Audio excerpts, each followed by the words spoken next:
नमस्कार. श्री स्वामी समर्थ. कथासरिता या तुम्हा सर्वांच्या लाडक्या यूट्यूब चॅनलमध्ये तुम्हा सर्वांचं मनापासून स्वागत. श्रावण महिन्याची आपण जितक्या आतुरतेने वाट पाहत असतो तितक्याच आतुरतेने आपण वाट पाहतो ती म्हणजे अधिक मासाची. हा अधिक मास प्रत्येक वर्षीच येत नाही. प्रत्येक वर्षामध्ये जसे 12 महिने असतात तसे जेव्हा हा 13वा महिना आपल्या या वर्षी कॅलेंडरमध्ये ॲड होतो त्यालाच आपण अधिक मास असं म्हणतो. मग हा अधिक मास येतो तरी कशामुळे? अधिक मासामध्ये आपण कोणकोणत्या गोष्टी करायच्या असतात, काय गोष्टी टाळायच्या असतात आणि यासोबतच या मासाला धोंड्याचा महिना असं का म्हणतात, अशा खूप साऱ्या प्रश्नांची उत्तरं तुम्हाला देखील माहीत आहेत का? किंवा हे प्रश्न तुम्हाला पडलेत का? अशा सगळ्या गोष्टींची माहिती तुम्हाला मी आजच्या या व्हिडिओमध्ये देणार आहे. त्यामुळं आपला हा व्हिडिओ शेवटपर्यंत व्यवस्थित बघा आणि सबस्क्राईब केलं नसेल तर आपल्या चॅनेलला आत्ता सबस्क्राईब करून घ्या.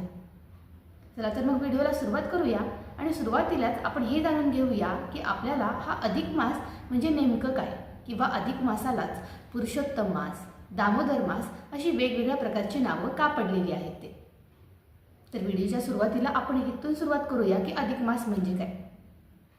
तर लक्षात घ्या की चंद्रपंचांग आणि सूर्यपंचांग ह्या दोन्हीही वेगवेगळ्या गोष्टी आहेत, किंवा चंद्राचं गती आणि सूर्याची गती ह्या दोन्हीही गोष्टींमध्ये फरक आहे. चंद्रपंचांग हे 254 दिवसांचं असतं तर सूर्यपंचांग हे 265 दिवसांचं असतं. आता तुम्ही जर अंदाज घेतला तर ह्या दोन्हीही कालावधी पूर्ण होण्यासाठी 11 दिवस मध्ये जातात. म्हणजे चंद्रपंचांग आणि सूर्यपंचांग ह्या दोन्हींच्यामध्ये 11 दिवसांचा कालावधी आहे. मग हा 11 दिवसांचा कालावधी जर तुम्ही 3 टप्प्यामध्ये केला तर असे एकूण 33 दिवस होतात. आणि आपण जशी महिन्याची गणना करतो तसे प्रत्येक महिन्यामध्ये 30 किंवा 31 असे दिवस असतात. म्हणजे असा हा जो एक महिना पूर्ण होतो तो एक महिना दर 3 वर्षांनी आपल्या या वार्षिक कॅलेंडरमध्ये ॲड केला जातो, ज्याला आपण अधिक मास असं म्हणतो, ज्याला आपण ज्येष्ठ मास असं देखील म्हणतो. म्हणजे यंदाच्या वर्षी आलेला हा ज्येष्ठ मास हा अधिक मास आहे. आता आपला आहे तो दुसरा प्रश्न की याला पुरुषोत्तम मास किंवा दामोदर मास असं का म्हणतात. तर लक्षात घ्या की या काळामध्ये ह्या अधिक मासामध्ये भगवान विष्णूंची खूप जास्त प्रमाणामध्ये सेवा केली जाते. त्यांचा कृपाशीर्वाद आपल्यावरती राहावा यासाठी प्रत्येकजण आपापल्या परीनं भगवान विष्णूंची सेवा करत असतो. अधिक मासाबद्दल एक पौराणिक कथा देखील खूप प्रसिद्ध आहे. अधिक मास जेव्हा तयार झाला तेव्हा या अगोदरच्या जे 12 महिने होते त्या 12ही महिन्यांनी त्यांना स्वतःसोबत घ्यायला नकार दिला. मात्र यामुळे खूप दुःखी आणि कष्टी झालेला हा अधिक मास श्रीकृष्णांकडे गेला. आपल्या सर्वांनाही माहीतच आहे की श्रीकृष्ण म्हणजे साक्षात विष्णूंचा अवतार. जेव्हा हा अधिक मास भगवान श्रीकृष्णांकडे गेला त्यावेळेस त्याचे हे दुःख ऐकून त्यांनाही फार वाईट वाटलं आणि त्यांनी या अधिक मासाला पुरुषोत्तम हे नाव प्रदान केलं. आता निश्चितच हे पुरुषोत्तम हे नाव श्री विष्णूंचं आहे. त्यामुळं अधिक मास हा बाकी 12ही महिन्यांपेक्षा अधिक तेजस्वी म्हणून आपल्यासमोर आला आणि तेव्हापासूनच अधिक मासा दिवशी किंवा अधिक मासाच्या ह्या पूर्ण महिन्यामध्ये आपण भगवान विष्णूंची पूजा करायला लागलो. तर अशा पद्धतीने सांगितलेली ही पौराणिक कथा देखील खूप प्रसिद्ध आहे. तुम्हाला ही कथा माहीत होती का ती मला कमेंटमध्ये नक्की सांगा. यंदाचा हा अधिक मास म्हणजे ज्येष्ठ मास हा 17 मे 2026ला रविवारी सुरू होत आहे आणि ह्याची समाप्ती ही 15 जून 2026ला होत आहे. याला आपण अधिक ज्येष्ठ मास असं म्हणतो. तर निज ज्येष्ठ मास हा 15 जून 2026 पासून ते 14 जुलै 2026 म्हणजे मंगळवारपर्यंत राहणार आहे. आता यानंतर अधिक मासामध्ये काय टाळायचं आहे ते पाहूया, ज्यामध्ये मुंज करणे, विवाह करणे, नवीन घरामध्ये प्रवेश करणे आणि यासोबतच नवीन वाहनांची खरेदी करणं. अधिक मासामध्ये आपण कोणत्या गोष्टी करायच्या नाही याबद्दल माहिती पाहिली.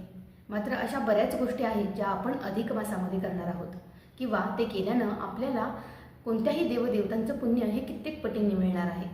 त्यामुळे कोणत्याही शुभकार्याशिवाय आपण कोणत्या गोष्टी या काळामध्ये करू शकतो हे देखील आपण जाणून घेणं गरजेचं आहे. चला आपण आता त्या गोष्टी देखील जाणून घेऊया ज्या आपण अधिक मासामध्ये करू शकतो. यामधील पहिली महत्त्वाची गोष्ट म्हणजे जप करणे, ज्यामध्ये तुम्ही श्रीकृष्ण आणि भगवान विष्णूंचा जप करू शकता.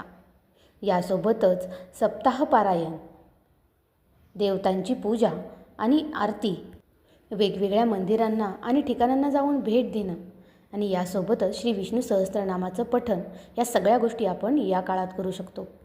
अधिक मासामध्ये मासामधील बाकी सगळ्या गोष्टी जाणून घेतल्यानंतर आणखीन एक खूप महत्त्वाची गोष्ट सांगायची राहून जाते, ती म्हणजे आपल्या लाडक्या लेकीचं आणि जावयाचं कौतुक करणं. अधिक मासामध्ये आवर्जून आपल्या लेकीला आणि जावयाला माहेरी बोलावलं जातं आणि त्याचं कोड कौतुक केलं जातं. यावेळेस बऱ्याच गोष्टी केल्या जातात आणि जावयाला बऱ्याच गोष्टी दान किंवा भेटवस्तू म्हणून देखील केल्या जातात. मग या सगळ्या गोष्टी काय आहेत याची माहिती आता आपण व्हिडिओच्या पुढे घेऊया. आपला व्हिडिओ शेवटपर्यंत व्यवस्थित ऐका. महाराष्ट्रामध्ये अधिक मासाला धोंड्याचा महिना या नावानं ओळखलं जातं. हिंदू धर्मामध्ये अधिक मास हा अतिशय पवित्र मानला जातो.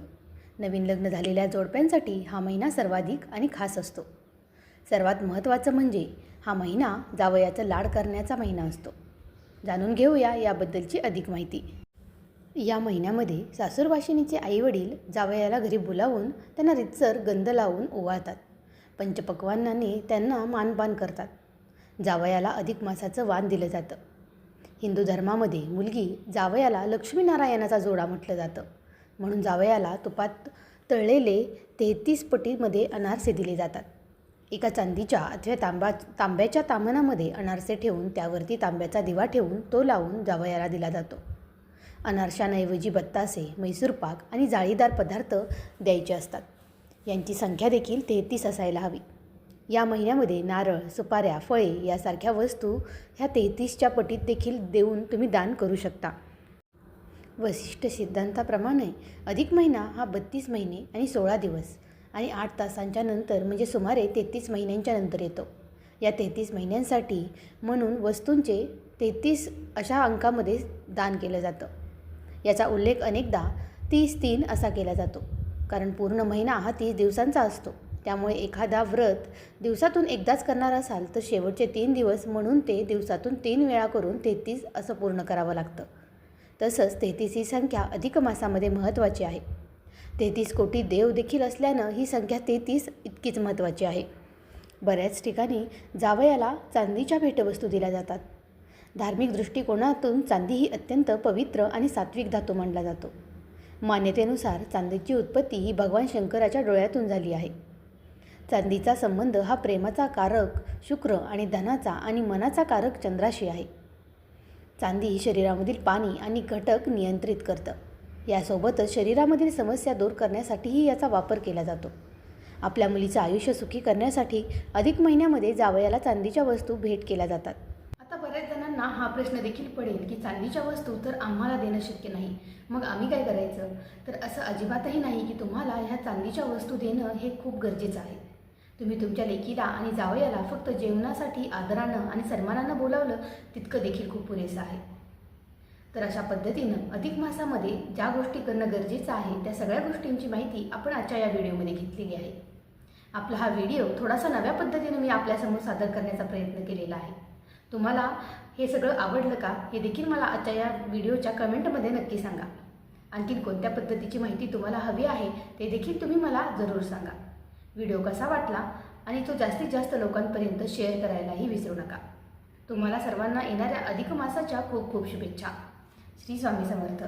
जय जय स्वामी समर्थ.